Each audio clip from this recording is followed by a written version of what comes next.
Oi, gente do bem. Vamos apoiar as publicações da Fundação Bezerra de Menezes? É só curtir, se inscrever no canal, ativar as notificações e compartilhar com os amigos. Simples assim. Contamos com o apoio de vocês.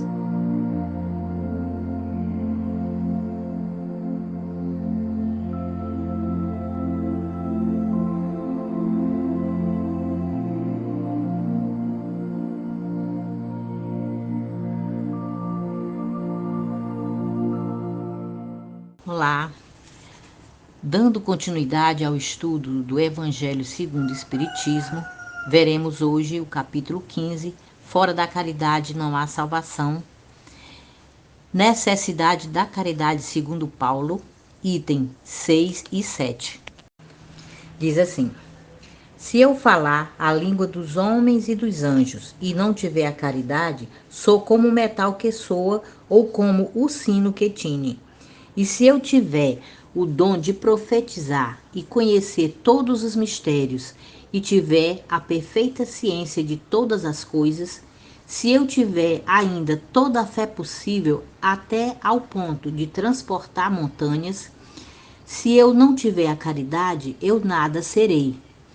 E se eu tiver distribuído os meus bens para alimentar os pobres e deixado meu corpo para ser queimado, se todavia eu não tiver caridade, tudo isso de nada me aproveita.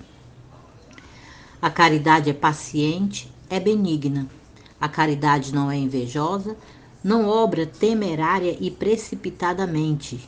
Ela não se envaidece, não é ambiciosa, não busca seus próprios interesses, não se irrita, não suspeita mal, não se alegra com a injustiça, mas sim com a verdade. Tudo suporta, tudo crê, tudo espera e tudo sofre. A caridade nunca, jamais há de acabar, ou deixem de ter lugar as profecias, ou cessem as línguas, ou seja abolida a ciência. Agora, pois, permanecem estas três virtudes: a fé, a esperança e a caridade, mas entre elas a maior é a caridade. Paulo, 1 Coríntios, capítulo 13, versículos 1, 7 e 13. Paulo compreendeu tão profundamente esta grande verdade que disse: se eu falar a língua dos anjos e tiver o dom da profecia e conhecer todos os mistérios, se eu tiver toda a fé possível para transportar montanhas, mas não tiver a caridade, nada serei. Entre estas três virtudes, a fé, a esperança e a caridade, a maior delas é a caridade. Coloca assim, sem equívoco, a caridade acima da própria fé, porque a caridade está ao alcance de todos, do ignorante e do sábio, do rico e do pobre, e porque ela é independente de toda crença particular.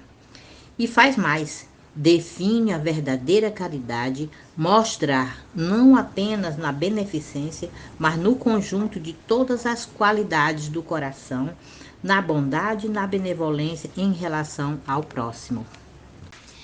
Bom, amigos, vamos procurar entender um pouco o que seja a necessidade da caridade segundo Paulo, né? O verdadeiro sentido da caridade é ter benevolência com todos, indulgência para as imperfeições alheias e o perdão das ofensas. O amor e a caridade são o complemento da lei de justiça, porque amar ao próximo é fazer-lhe todo o bem possível que desejamos que nos fosse feito. A caridade, segundo Jesus, não se restringe à esmola, mas abrange todas as relações com os nossos semelhantes. Ele nos manda ser indulgentes porque temos necessidade de indulgência e nos proíbe de humilhar o infortúnio, ao contrário do que comumente se pratica. Se um rico nos procura, atendemos com excesso de consideração e atenção, não é mesmo? Mas se é pobre, parece que não devemos nos incomodar com ele. As lições que Jesus nos trouxe estão certamente acima do material. É certo que este auxílio é importante, porém, o ser humano de bem deve ir ao encontro das pessoas necessitadas e não esmolar automaticamente. No capítulo 23 do Evangelho, o Espírito Irmã Rosália diz o seguinte: desejo que compreendas bem o que seja a caridade moral, que todos podem praticar, que nada custa materialmente falando, porém que é mais difícil de se exercer. O homem verdadeiramente bom procura elevar o inferior aos seus próprios olhos, diminuindo a distância entre ambos. O amor é o sentimento, brota em nós espontaneamente. A caridade é a mobilização da nossa vontade por esse sentimento para que façamos algo em benefício de alguém ou de alguma coisa. A Bíblia diz que a caridade é o puro amor que o Salvador Jesus Cristo tem.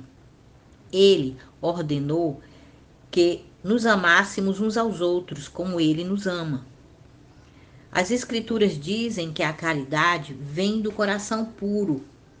Temos amor puro quando de coração expressamos preocupação e solidariedade verdadeiras por todos os nossos irmãos.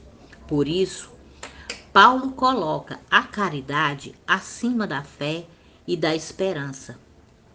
Ela independe de grande conhecimento intelectual, de crença religiosa, de fé, que ela está ao alcance de todas as pessoas, que devemos praticá-la sem ostentação, sem vaidade ou esperando retorno, sem humilhar quem recebe.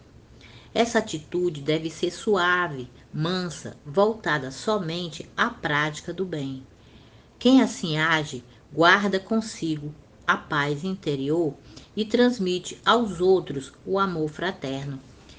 Que a gente possa aproveitar e reflexionar um pouco mais sobre o que seja a caridade. Que assim seja e assim será.